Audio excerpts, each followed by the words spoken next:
And welcome back to Nothing But Net. Welcome to NBN Magazine's Hooked on Hoops podcast. I'm Patrick Pratt along with my co-host Dinos Trigonis. And right now, our special guest is NBA draft analyst Krysten Peak. Happy to be here. Yeah. And what I like about Krysten the most, she's kind of a trailblazer in this space, the first major female to have a respected NBA draft, mock draft. Nice. Groundbreaking. What a pioneer. Pleasure to have you. And let's get I'm to it, Krysten. happy to be here. The NBA draft this year, I'm looking at it's kind of Cooper Flag, Ace Bailey. Dylan Harper, kind of top heavy. Then it kind of tails off. What's your take on this year's draft? How's the depth of it?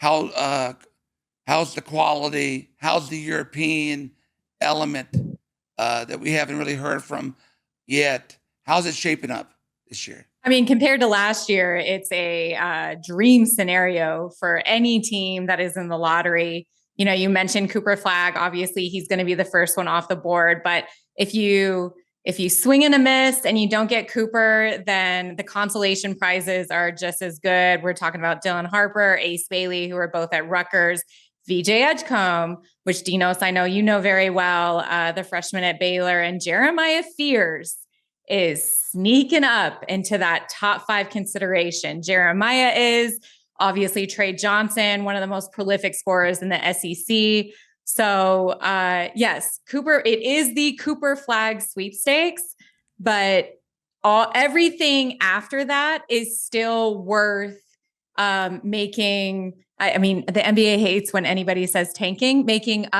strategic moves to put yourself in a favorable position in this year's draft. Yeah, Cooper had a very interesting year. He started off kind of slow.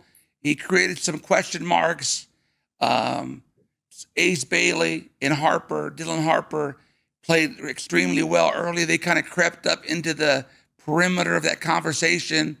Cooper Flag kind of slammed the door shut with that tremendous play down the stretch, taking Duke to the Final Four, looking like the number 1 pick that we thought he would be. And Jeremiah Fears, know very well his brother at Michigan State. His dad has a really good soul food restaurant in Chicago. Know his dad very well. He seems to be kind of an interesting person for me because my recollection of him at AZ Compass Prep was more of a volume, streaky shooter, hot and cold. But I know he's had a very big year at Oklahoma. I haven't seen him as much as you have, and I know you have him higher than some other draft guys do. What do you like the most about Jeremiah Fears, and what do you think his value is to the NBA? Listen, yes, he had a very up and down run in college basketball. I thought he started off very, very hot, which kind of catapulted him into the lottery conversation and forced teams to take a look at him. And then teams started digging and they're just like, oh my gosh, he reclassified up. So he is one of the youngest players in this draft. And when we look at what he did in the NCAA tournament, and mind you, yes, I understand Oklahoma was not a top team by any means, but you watch what he did against, I think it was Gonzaga, and the way he just manipulated the defense, particularly in the PNR and the pick and roll. And you take that skill set and you give him space and you give him time to develop under any umbrella, under any NBA franchise in their system and their guidance, their coaching staff, he is going to flourish. So I think what most NBA teams see when they see Jeremiah Fears, they see, oh my gosh, is this a budding Trae Young? We cannot pass on this kid and what he projects. I mean, he averaged 17 points, 4.2 assists per game in college. And was he as consistent? Was he as, dominant as Trae Young was? No, but his upside, and because he's so young, and there's nothing that NBA scouts love more than youth, upside, and longevity and projection. And Jeremiah Fears, when you look at him as a primary ball handler, he has all of those characteristics. So that's why we're seeing his name creep up a little inside, you know, you bring up the Trae Young 5 to 8. comparison. Yes. I was thinking more Darius Garland. Am I off at all? No, Darius is great too. Darius is another one where, you know, I saw what he did in his 1 year in college, and then you see him being projected so high. I think he went number 4, number 5 to the Cavs in the year. Although he didn't have quite the same year as Trae did as a freshman. He had kind of a similar. And that's Jeremy Fears? Jeremiah Fears? Brother. Oh, it's his brother. Okay. Because I was about to say, when Jeremy Fears was in the Bengals All-American camp, every time he scored as a PA announcer, I turned him into tears for fears, and I was saying, welcome to this camp. But you're talking about his brother. Okay. We'll say. Yeah, they are related. Okay. I think they got a third brother, too. Yeah, I think they may have a third. Wait. They might have another brother. Dinos, I am now I've been doing this long enough. You know this. Like, now I'm covering Ryan Hampton, RJ Hampton's little brother, who's a 5-star sophomore, Martre Bagley, the youngest Bagley brother, who was like interrupting my interviews with Marvin and Marcus. Like, he's now becoming, you know, a player in this space. So I know you've been doing this a long time, but now I'm feeling like the fact that I'm seeing these, you know, little brothers come up. You're going to continue to see that as you continue this. You're going to see that. Yeah, VJ Edgecombe, I really like too. I saw him a couple times with Baylor. Kind of an explosive, well-built athlete, very explosive, huge upside. I'm not sure he's got the huge size that I think some teams crave, but you can't deny his elite athletic ability, his explosiveness. Shoots the ball very well. Big time prospect. He's also a member of Anthony Ricks's Austin Rivers Elite program down there in Florida. And what VJ has done in terms of his rise from high school prospect to, you know, coming into Baylor and playing with 4 other guards in the backcourt and finding ways to impact the game positively. When Jeremy Roach was sidelined, it was really VJ Edgecombe who blossomed. And I was at the 2 games in Utah where he played against Utah and Baylor. And the biggest knock on his game is his consistency and his 3-point jumper. He went 10 for 16 from 3-point range in 2 games. And every NBA scout that went out there to first see him at Utah, and then they went to Baylor because they wanted to see Yegor Demin as well, was so impressed with his consistent shot making. And that's a testament to his growth. And that's why we're seeing him kind of solidified in that top 5 conversation. Now, Dylan Harper, a while back there, I think I might have been the first person to compare him to James Harden. Do you see a lot of James Harden in Dylan Harper?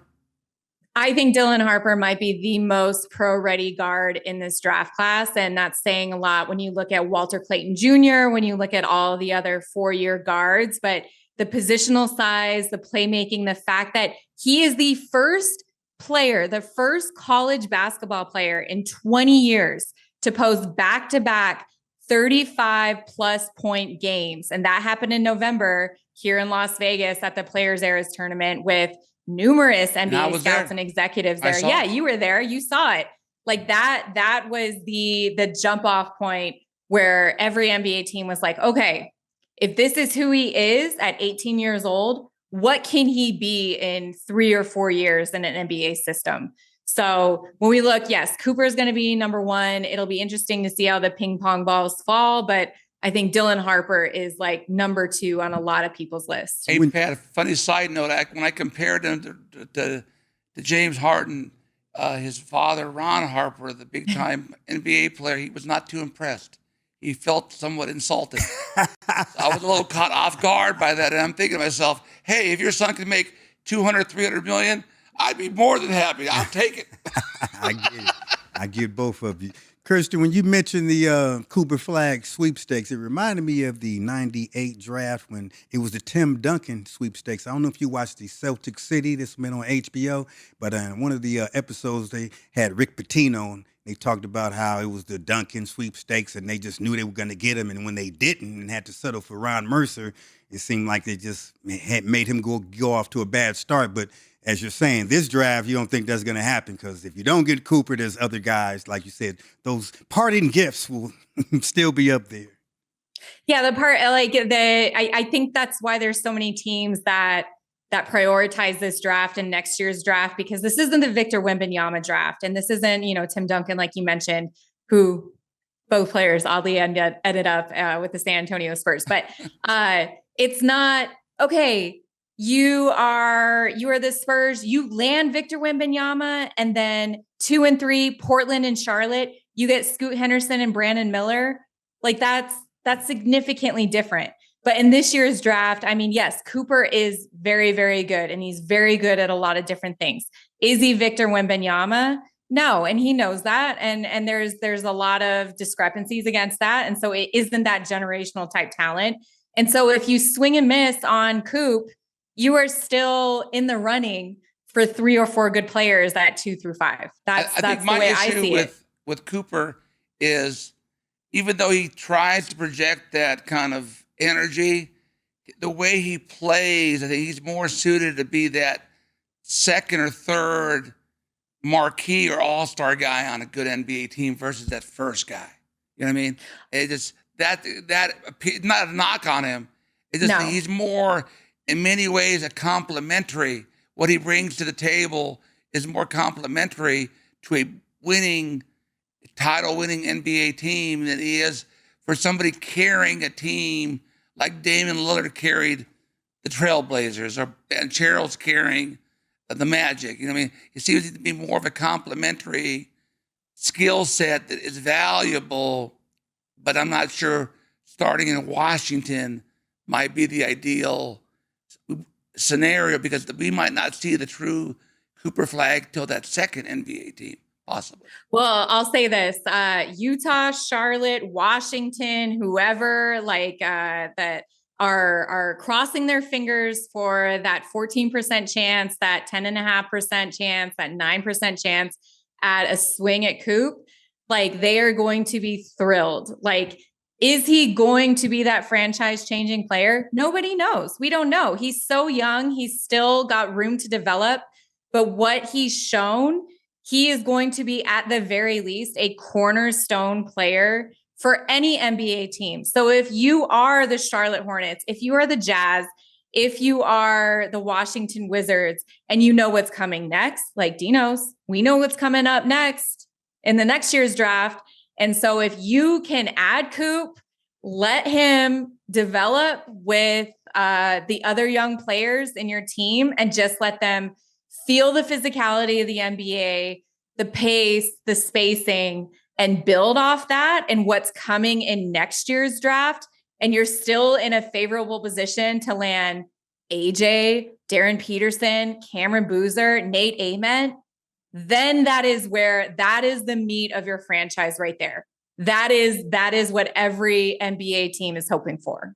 Well, Krysten, okay. Speak to the whole notion about how it used to be where if a college player is young, like if they're already good, then that's more attractive than a 4-year guy. Now it seems like they want everybody to be old, and with this whole 4 to 6 years now you have in as college eligibility, now the older player is more attractive, where a few years ago the younger player was attractive. So speak to that whole notion. Well, actually, one second.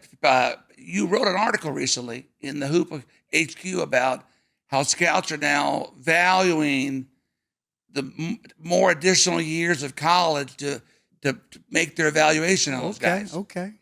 Yeah. And listen, at the top of the draft, it is always, always, always going to be the one and done prospect, because there's a lot of value that you can get from a rookie who's 18, 19 years old, and you can develop in their system. And by the time they're in their second contract, they're still young, and you can get X amount of years. Mm-hmm. But when we're looking at late lottery, when we're looking at mid to whatever, the 25s in the first round, and if you are an established team, you want a plug and play guy right away. That's why Neat Clifford is getting a lot of attention. The CSU senior who tested the water last year, who was Mountain West Player of the Year, who was a walking triple-double, who is one of my sleepers in the first round for sure. Like, he is a plug and play guy.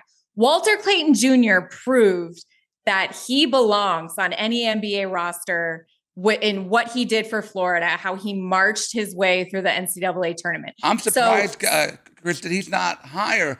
I've never seen anybody. I was there for the semifinal game in San Antonio.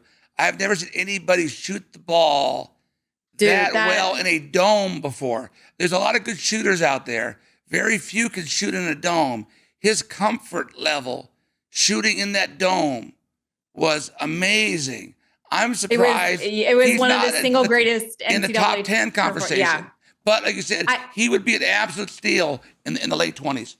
Absolutely. And you know, when we look at like the top 10 top 10 conversation, and I know Jay Will came out on ESPN the day after the national championship, and he said, if I was an NBA organization, I'd take him number 2 in the draft. And it's like, well, that's just not the reality of it. Yes, there is definitely, some value in Walter Clayton Jr. and adding him to a roster right away. But because he's 24 and, that means that outside of Dylan Harper or VJ Edgecombe, like he's already 5-6 years ahead of them. So how much longevity can you get in him? Like, yes, he can come in right away and contribute to your secondary unit, but what is his long-term projection? And I think that's what NBA teams are looking at. We saw that as opposed to like what he did. With Dalton Connect. Dalton Connect. Yep. He fell to 16 or whatever it was. Yeah. 17, whatever it was. Yeah. Who was the last number 1 pick that was a senior? Anybody? No idea. Couldn't name him. Kenyon Martin, 2000. Wow. Well, speaking of that exact point of these experienced older guys helping good teams, Tayshaun Prince is a great example. 4 years at Kentucky, falls to the Pistons. He's a big-time part of that Motown resurgence with Larry Brown in the 2000s, Rip Hamilton, Chauncey Billups. He's right there in the 20s. He probably should have went higher, but it actually benefited him going to a winning team because the way he played, he plays winning basketball. Is he the one that made that block on Reggie Miller? And Compton Dominguez. And he locked down Kobe in the finals. Tayshaun Prince had the longest arms I've ever seen for an 8th grader in high school. Dinos has stories for days. If he didn't make it in basketball, he would have been like a Home Depot, what do you call it, shelf stocker.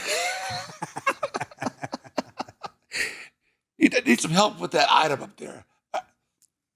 I think that's why we're seeing Janai Broom's name, kind of creep into the first round as well, and his body of work and what he did at Auburn is really appealing. He's got great positional size at 6'10". He showed that he has a budding 3-point jumper and the pick and pop, and he's experienced and he's a plug and play type of guy. He's physical and ready for day one, like you said. He's ready. I mean, but let's look at someone like a Nerlens Noel. He had high potential. He was long. He had long arms, but never really panned out. What do you think happened? Well, I think part of the analysis is the personality, the alpha male, if it's there or not. The physicality. Broom is real. I mean, that Auburn, going back to that game, that Auburn-Florida game was as physical a game I've ever seen at a Final Four. It reminded me of a 24-hour fitness run. It was that physical. It was a grown, but now you're seeing guys 25, 26 playing that we never saw before. We never saw that 20 years ago. Those guys were either gone to the NBA, they were in overseas, but the physicality of the play is something that's obviously new there.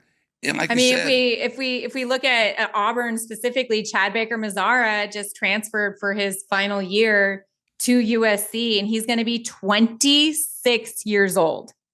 This is a 26-year-old college player that's going to be playing for USC next year against incoming freshmen that are 18 and 19 years old. After the game, Eric Musselman would be taking Baker-Mazara for shots at the local USC dive bar. They can hang out with Chris Winkie. Didn't he win a Heisman at 27 years old? Oh, Chris Winkie. Now let's go to Ace Bailey here. I really like a young Paul George as a comparison for him. Well, do you think that's valid, or do you have some other comparison for him as well? And before you say that, Krysten, when I saw him last year in high school, I thought he was T-Mac on steroids. He watches a lot of T-Mac. He watches a lot of Kevin Durant. And in high school, I mean, he was a bucket getter. There were 2 games in the month of December where he posted 40 plus points and 12 plus rebounds and was unbelievable at City of Palms at that event. I think it was like the Jordan Brand Holiday Classic or whatever it was after Christmas, where he just went bananas. And we didn't see that shot creation as much at Rutgers. I think he was someone that had a little tougher time adjusting to the physicality of the college game. He also was dealing with, a couple injuries, in the beginning of the season, but what he projects as an NBA player is unbelievable. And I also thought too, Kristen, not that it was a negative, but playing with Dylan Harper, who was kind of ball dominant, kind of kept Ace, although he did have his moments. I think he had a 39-point game, I believe, or he had something like that. It didn't allow him to fully kind of show his full bag. He didn't quite reach his peak, no pun intended. Or show the ball handling skills, because he was off the ball there too. But I think out of the 3 guys, I would not be surprised if he's the best out of the bunch. He has the potential long-term to be that. Yeah, I think he has the highest upside too. I think the 3 teams that are drafting 1, 2, 3, I think are getting hell of a players. And I think, like you said, you could put VJ Edgecombe in that conversation. But to me, he doesn't have optimum size for that. He's about 6'4". He's not 6'6". I'm not sure it really matters because how athletic he really is. You can throw him in there. And then you have a lot of other guys that are we talked about Jeremy Fears, Trey Johnson, Cesar Guerrero, who played for me on my AAU team, Belmont Shore, went to Fresno State. He was on the staff this year at Texas. He told me Trey Johnson, his work ethic is second to none. He was raving about his work ethic. So he's got a huge upside, although he's far from a finished product as well. And then you have other guys down the road. To talk about some of the other guys in your top 10 you recently talked about on the Babcock podcast with him. I think I have it here. I got bring some guys. Asa Newell. Who else do we talk about in there? Yeah, give me the list. Nick Clifford, who I like. I love Nick. I think he's a guy who could sneak up with some good workouts. His optimum size, skill level, his athleticism. He seems to be a good kid and very coachable and a good teammate as well for Colorado State. We talked about the big kid from Duke. Kaman Malawat. The Sudanese kid, huge upside, although didn't put up the numbers this year. Some people thought that maybe he's more of a long-term guy than he is somebody ready. Con Knuppel, I think, on the right team. Could he be like the other previous Duke guy? What's his name? The lefty. Plays for the Grizzlies or Clippers. The lefty, 6'7". Duke, with the Duke. The shooter. He's known one of the best shooters of the NBA. What's his name? He reminds me a little bit of him. The lefty, man. I don't remember no lefty. Yeah, he's still in the league. He plays for the, he's on his third or fourth team. Clippers. You're talking about Luke Kennard. Luke Kennard. I think he can play like a Luke Kennard role in the NBA. Although I think he might be a little more agile than Luke Kennard. What were your thoughts on Con Knuppel? I thought, this was a perfect season if you want to be a one and done prospect for Con Knuppel. Like everything that could have gone right for him at Duke absolutely went right. And that doesn't happen by happenstance. Like he put the work in. He's a very, very tough player. He's a very, very smart shooter, which we saw time and time again, with other players, because you have to think like Duke really didn't have a true point guard. And so when you don't have that person facilitating all the time, like you've got to kind of the ebb and flow of the game. And Con on several occasions stepped up and was the knockdown shooter. And one in particular was, I was at the Duke North Carolina game at Duke, and Cooper had a great game. Con had a great game. And John Shire at the press conference afterwards, he was just like, listen, our freshmen are not playing like freshmen. Yes, they were freshmen when they joined this team, but as the season has progressed, they have become leaders. They have become upperclassmen, and that is what you want in development at any time when you have a first-year player. And it wasn't just him that said that. It was Calvin Sampson in the Final Four that echoed that. And he said, Duke does no longer have freshman players. Those players are no longer freshman leaders. They were freshmen at the beginning of the season. They became upperclassmen, juniors, and seniors during conference play. And now they are leading their team through the NCAA tournament. So that's a testament to Con. That's a testament to Coop, and just what John Shire is building at Duke. Yeah, what I like about Con too, he's well built for a big wing, but I like his high characters, his high IQ. I really didn't know much about him, but I think I saw him once or twice before I invited him to my camp, my Pangos All-American camp. He was great there.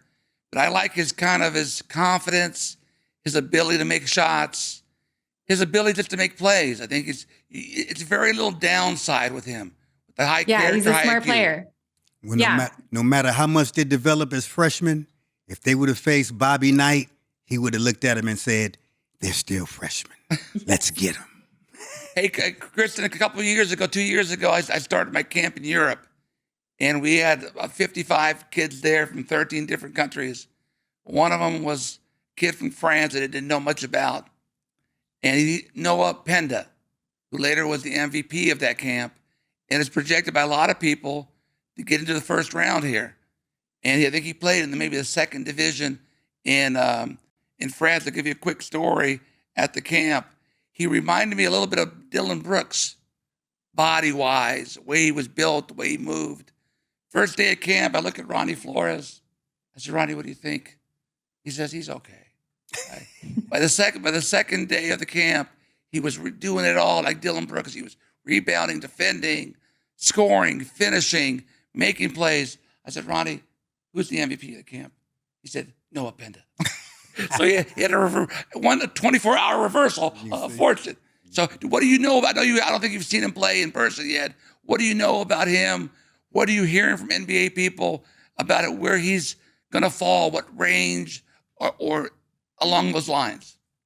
I think so. I've called a few of his games for the NBA app for the French league, the Baltic league that he was in. And then I also called the All-Star, the Young Stars All-Star game in France. So I was able to see him play there. And he was fantastic. He was the MVP of that game. Great size. I think he is doing himself a lot of favors playing over in France against other grown men.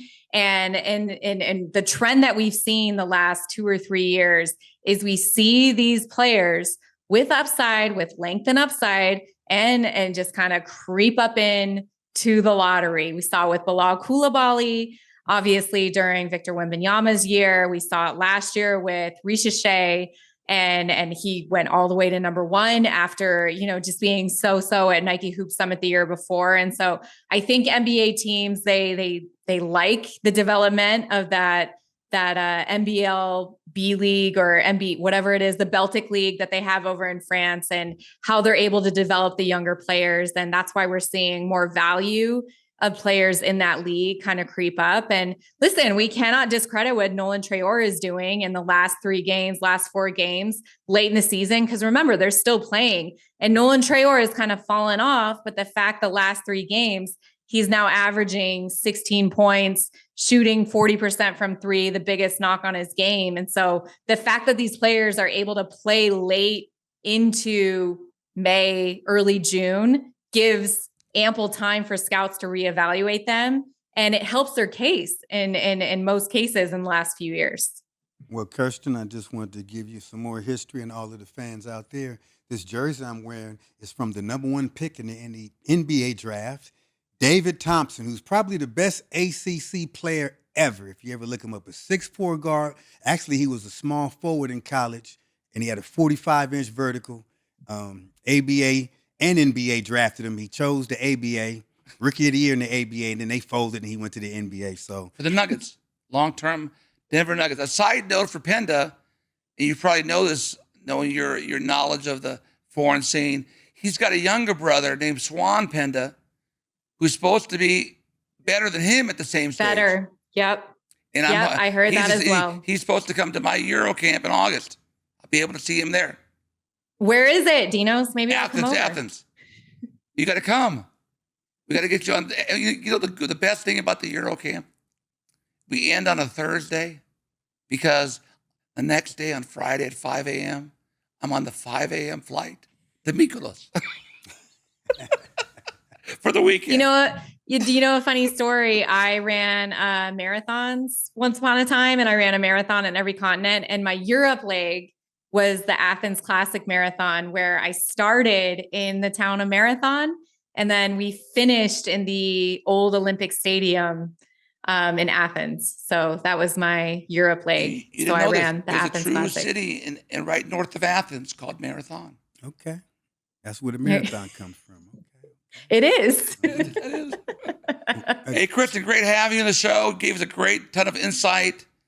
I really like what you're doing with NBA TV and keep doing it. And Kirsten, I want you to look up Sister Sledge. They had a song called I Like to See You Reach Your Peak and Feel the Beat that gets to me. You might want to use it as your ringtone. Okay. I'm on it. I'm on it. I'll see you in a few weeks. Yes. At Pangos. Yes. All right, everyone. And thank you for watching. This has been another segment of NBN Magazine's Hooked on Hoops. I'm Patrick Pratt, Dinos Trigonis, co-host, and we'll see you next time.